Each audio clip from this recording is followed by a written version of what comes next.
Добре хора, вие ми кажете, трябва ли да съм ядосан в момента?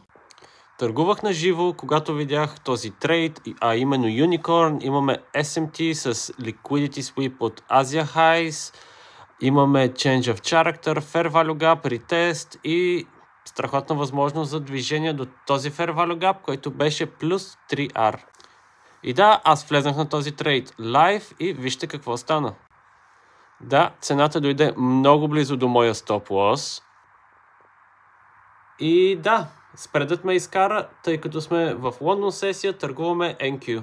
Но вижте по-лошото. И да, трябва да си излезна перфектно, плюс 3R.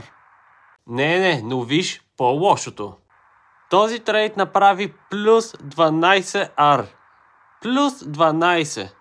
Да, а мен ме изкара само за малко спред. За това движение. Трябва ли да се ядосвам?